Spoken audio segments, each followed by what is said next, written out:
तो guys finally Google के anti gravity के बाद चैट जीपीटी ने भी अपने IDE लॉन्च कर दिया है।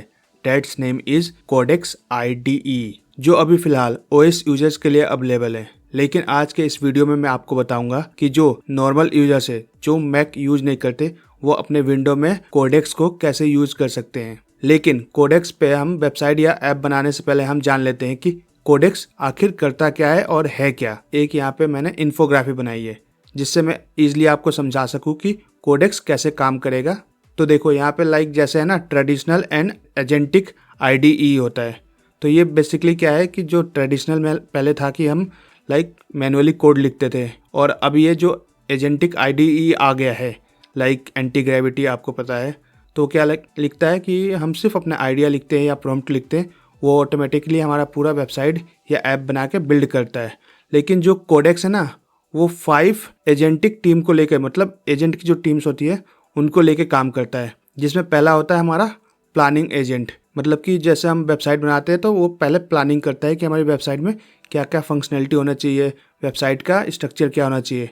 देन कोडर एजेंट भी होता है जो हमारी वेबसाइट का फुल कोड लिखता है। देन उसके बाद हमारा होता है रिव्यूअर, कि मतलब हमारी वेबसाइट को रिव्यू करता है कि हमारी वेबसाइट में कोई बग तो नहीं है या कोई मतलब डाटा एरर्स तो नहीं है, वो सब ये चेक करता है। देन उसके बाद हमारा क्या होता है, रनर होता है। देन उसके बाद हमारे जो रनर एजेंट क्या करता है, हमारी पूरी वेबसाइट को रन करके देखता है कि हमारी वेबसाइट जो हमने रिक्वायरमेंट जो हमारी थी उसके अकॉर्डिंग उसने बिल्डअप किया है कि नहीं किया है। देन उसके बाद रिफ्रैक्टर होता है। जो रिफ्रैक्टर एजेंट होता है ना, वो हमारी वेबसाइट के ना जितने अनवांटेड जो कोड्स होते हैं उसको ऑप्टिमाइज करता है और उनको क्या करता है, अगर अनवांटेड जो कोड है उनको रिमूव करता है। तो ये रिफ्लेक्टर एजेंट का काम है। तो बेसिकली जो कोडेक्स है ये 5 एजेंट के टीम को लेके हमारे जो पूरा प्रोजेक्ट है ऐप का या वेबसाइट का, वो बिल्डअप करता है। देन उसके बाद क्या है कि हमारा प्रोजेक्ट ब्रीफ में क्या होता है कि लाइक पहले हमारी क्या वेबसाइट का क्या क्या स्ट्रक्चर होता है, UI लेआउट देता है और हमसे क्या अप्रूवल लेता है। देन उसके बाद कंपोनेंट स्ट्रक्चर बिल्डअप करता है। देन उसके बाद अगर हमारे वेबसाइट में लाइक बैकएंड का कोई है कि लाइक हम बैकएंड भी बना रहे हैं, जैसे डैशबोर्ड बना रहे हैं या एडमिन पैनल बना रहे हैं, तो वो उसके अकॉर्डिंग ये हमारा बैकएंड भी पहले चेक करता है। देन डेटाबेस स्कीमा हमारा भी बनाता है, बिल्डअप करता है। एंड देन उसके बाद डिप्लॉयमेंट करता है, मतलब पूरी वेबसाइट या ऐप हमारा बना के वो डिप्लॉय करता है। और इसकी की कैपेबिलिटी क्या है, लाइक कि 0 to प्रोडक्शन, मतलब मैंने आपको जैसे बताया कि आप सिर्फ एक लाइन का अपना सिर्फ आइडिया लिख दो, ये पूरा 0 से, मतलब पूरी वेबसाइट का लेआउट, स्ट्रक्चर्स, फिर उसके बाद कोड, उसके बाद रिव्यू, वेबसाइट को रनर करना, मतलब रन करके देखना, A to Z, कोई बग है उसको पूरा फिक्स करता है। यहाँ जैसे देखो लिखा है ना, ऑटोनोमस डिबगिंग करता है, ये ऑटोमेटिकली डिबग करता है। Then tool calling and develop करता है, मतलब टूल्स को जो भी टूल्स रिक्वायरमेंट होती है लाइक जैसे Node.js हो गया, Next.js हो गया, रिएक्ट हो गया, पाइथन हो गया, जिसकी भी रिक्वायरमेंट होती है उसके अकॉर्डिंग ये उसको क्या करता है, कॉलिंग करता है, कॉल करके एंड उसके बाद उस पर काम करके डेवलप करता है। तो ये था एक कोडेक्स का ब्रीफ कि कोडेक्स काम क्या करता है और कैसे ये और IDE से डिफरेंट है। तो चलो मैं अब आपको बताता हूँ कि आपको कोडेक्स अपने सिस्टम में कैसे इंस्टॉल करना है और वो आपको कैसे यूज करना है। एंड उसका यूज, कोडेक्स का यूज करके मैं आपको एक वेबसाइट बना के दिखाऊंगा विथ एडमिन पैनल। तो चलिए चलते हैं हम अपने कंप्यूटर स्क्रीन पे एंड देखते हैं कि कोडेक्स को कैसे यूज करना है, इंस्टॉल करना है। तो अभी ना फिलहाल जैसे ही आप ना अपने ना चैट जीपीटी को खोलोगे ना, तो वहाँ पे नीचे एक देखो आ जाए, मतलब पहले ही एक पॉपअप आ गया है। अब तो यहाँ देखो लिखा है ट्राई इन यूर IDE, मतलब कि न्यू IDE है लिखा ना। यहाँ पे देखो बिल्ड फास्ट विद कोडेक्स लिखा है and try in your IDE।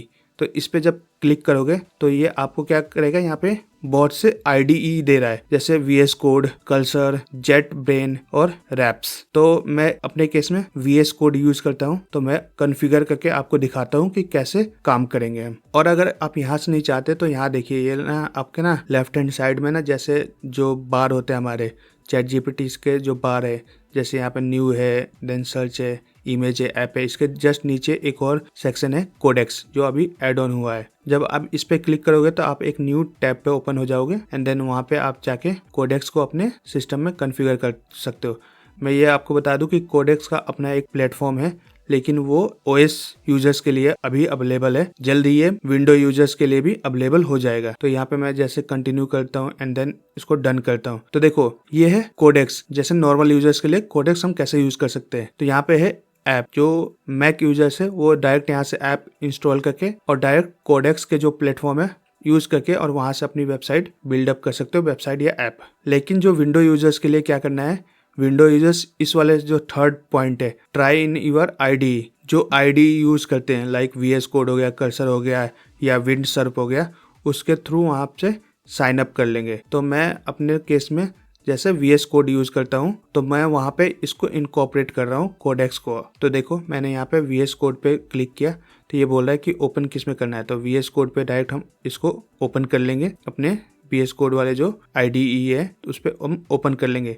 मैंने इसको ऑलरेडी क्या कर रखा है, अपने जो सिस्टम में ऑलरेडी डाउनलोड कर रखा है VS कोड को एंड वहाँ पे ऑलरेडी मैंने कोडेक्स को इंस्टॉल कर रखा है। तो मैं आपको बताता हूँ वो कैसे करना है। तो मैं आपको VS कोड में जाके वहाँ दिखाता हूँ कि आप कैसे कर सकते हो। तो ये है मेरा VS कोड का इंटरफेस। और अब यहाँ पे हमें क्या करना है, हमें यहाँ पे लेफ्ट साइड में अपने जो एक्सटेंशन है यहाँ जाके और एक्सटेंशन में हमें नॉर्मली सर्च करना है कोडेक्स। जैसे आप कोडेक्स सर्च करेंगे तो यहाँ पे क्या है कि जो कोडेक्स का है ना, ये देखो codex OpenAI coding agent.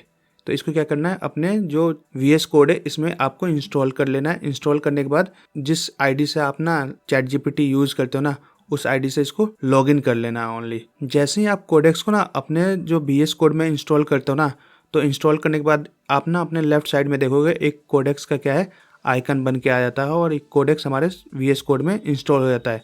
Then जैसे ही आप कोडेक्स पे क्लिक करोगे तो यहाँ पे आपका एक एजेंट ओपन हो जाता है, जहाँ से आप जितने भी अपनी वेबसाइट या ऐप बिल्डअप कर सकते हो। आपको नॉर्मली यहाँ पे अपना जो भी ऑनलाइन टेक्स्ट है उसको एंटर करना है एंड देन उसके बाद जो कोडेक्स है वो पूरी वेबसाइट आपका ऑटोमेटिकली बिल्ड करेगा। जितने भी इसको फंक्शनैलिटी चाहिए वो ऑटोमेटिकली बिल्ड करेगा। तो मैं एक आपको ना लैंडिंग पेज बना के दिखाता हूँ विथ डैशबोर्ड। तो मैं यहाँ जाता हूँ और यहाँ जाने के बाद अपने यहाँ पे मैंने एक नॉर्मली लिख के रखा है आइडिया कि create a dark landing page where the content can be edit from admin dashboard. तो मैं इसको कॉपी करता हूँ। कॉपी करने के बाद तो हमें एक लैंडिंग पेज बनाने के लिए अपने जो ड्राइव है, लोकल ड्राइव, उसमें एक फोल्डर बनाना पड़ेगा। ठीक है, कोडेक्स के नाम से मैंने एक फोल्डर बना दिया यहाँ पे। देन इसके बाद इस फोल्डर को मैं यहाँ से सिलेक्ट कर लेता हूँ। ओपन पे जाता हूँ और ओपन जाने पे यहाँ पे इस फोल्डर को मैं यहाँ पे सिलेक्ट कर लिया मैंने। ये देखो मैंने यहाँ पे सिलेक्ट कर लिया। सिलेक्ट करने के बाद मुझे क्या करना है, यहाँ से मैं अपना जो कंटेंट है ये एक पेज का जो मैंने यहाँ पे लैंडिंग पेज के लिए ओनली लिखा है कि create a dark landing page themes then dashboard, admin dashboard भी हमारा रहेगा।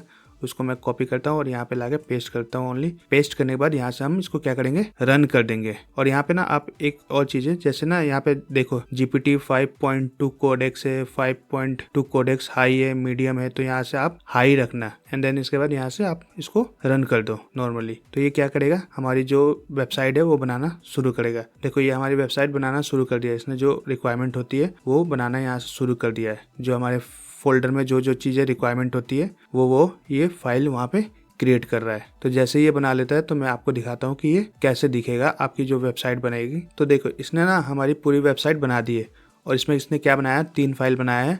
इंडेक्स फाइल बनाया है, एक स्टाइल फाइल बनाया है, एक app.js फाइल बनाया है। तो अब देखते हैं कि जो हमने बोला था कि हमें एक डैशबोर्ड भी चाहिए जहाँ से हम अपने कंटेंट को एडिट कर सके, वो इसने बनाया है कि नहीं बनाया है। तो इंडेक्स फाइल को एक बार ओपन करते हैं एंड देन यहाँ से राइट क्लिक करते हैं। राइट क्लिक करने के बाद यहाँ पे हम क्या करेंगे, कॉपी पाथ करेंगे एंड देन उसके बाद न्यू टैब में जाएंगे और यहाँ पे जाके इसको ओपन करेंगे। देखो इसने बिल्कुल परफेक्टली हमारे वेबसाइट बनाई है। जो लैंडिंग पेज है जो बोला था वो उसने बना दी है लैंडिंग पेज का। इसको क्या कर सकते हो ना, आप ना अपने अकॉर्डिंग डिजाइन करवा सकते हो। VS कोड में जाने के बाद यहाँ पे अपना जो कमांड देना है कि लाइक को आपको किस जगह क्या इमेज चाहिए, कंटेंट क्या होना चाहिए, सेक्शंस क्या होना चाहिए, तो आप नॉर्मली यहाँ पे वो इसको डालोगे तो ये उसके अकॉर्डिंग आपकी जो वेबसाइट है उसको मॉडिफाई कर देगा। तो अभी हम इसको देख लेते हैं कि लाइक इसने बनाया क्या है और इसने एडमिन पैनल बनाया है तो वो कैसे काम कर रहा है। तो ये हमारा इंडेक्स फाइल है, यहाँ से आप देख सकते हो नाइट OPS के नाम से इसने बनाया है, यहाँ पे दिख रहा है। और इसमें देखो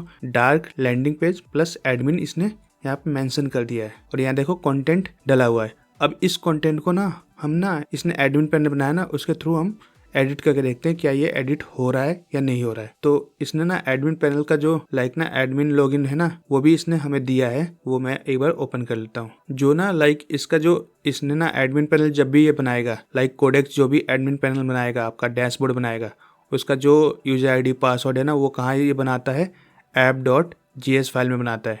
देखो इसने ना यहाँ बनाया है app.js फाइल में, ये देखो पासवर्ड बनाया है, ऑथेंटिकेट कोड बनाया है, स्टोरेज की बनाया है, तो ये यहाँ पे इसको बनाता है। तो मैंने यहाँ से कॉपी कर लिया और नॉर्मली यहाँ पे पासवर्ड मैं पेस्ट करता हूँ एंड देन इसको अनलॉक करता हूँ। अनलॉक इसको करते ही क्या है पूरा जो भी हमारे इस पे कंटेंट डला हुआ है यहाँ पे वो सब यहाँ पे शो होने लगा। तो देखो जैसे ये हेलो लिखा है हीरो टैग, ये ऊपर जो है ना ये हेलो, इसका यहाँ पे ये हेलो है। तो यहाँ पे हम कुछ और डाल के देखते हैं जैसे हाउ आर यू। देखो जैसे मैंने यहाँ पे हाउ आर यू लिखा ना ये देखो यहाँ पे भी चेंज हो गया है। अब ये जो लिखा हुआ है right run your business like a night shift, ये यहाँ पे लिखा हुआ है। चेंज करके देखते हैं, इसमें थोड़ा सा एड ऑन करते हैं एंड डे शिफ्ट ऑल्सो। देखो जैसे मैंने इसमें एड ऑन किया तो ये क्या है यहाँ पे भी एड ऑन हो गया।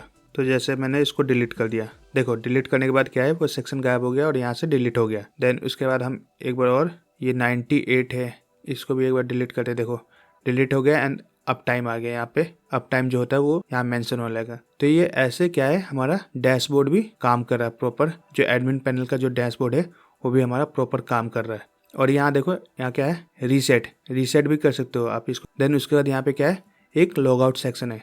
तो हम जैसे इसको लॉग आउट करेंगे तो हमारी जो वेबसाइट है वो मतलब जो एडमिन पैनल है वो लॉग आउट ऑटोमेटिकली हो जाएगा। और इसमें एक फीचर और है, आप कोडेक्स को डायरेक्टली गिटहब से भी कनेक्ट कर सकते हो। जैसे लाइक इस पर जाएंगे तो यहाँ देखो लिखा है ना कनेक्ट टू गिटहब, तो आप गिटहब पे जैसे इसको गिटहब से कनेक्ट करोगे तो जितना भी आप प्रोजेक्ट बनाओगे वो डायरेक्टली आप गिटहब पे भी पब्लिश कर सकते हो।